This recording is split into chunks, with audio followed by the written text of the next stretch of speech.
Service in Raleigh has issued a severe thunderstorm warning for southern Person County, northeastern Orange County, western Granville County, northern Durham County, until 4:30 p.m. At 3:46 p.m., a severe thunderstorm was located near Hillsborough, moving northeast at 35 miles per hour. Hazard, 60 miles per hour wind gusts and penny-sized hail. Source, radar indicated. Impact, expects damage to roofs, siding, and trees. Locations impacted include Durham, Oxford, Hillsborough, Creedmoor, Butner, Rougemont, Stem, Lake Michie, and River State Park in Bahama.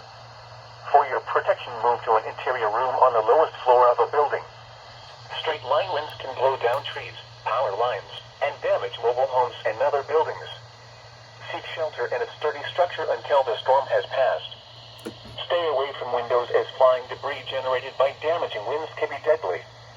Repeating, a severe thunderstorm warning has been issued until 4:30 p.m. for the following counties in North Carolina: Durham, Granville, Orange, and Person.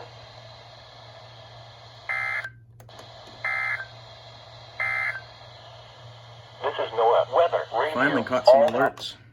Been really boring and not active. But yeah, finally some alerts.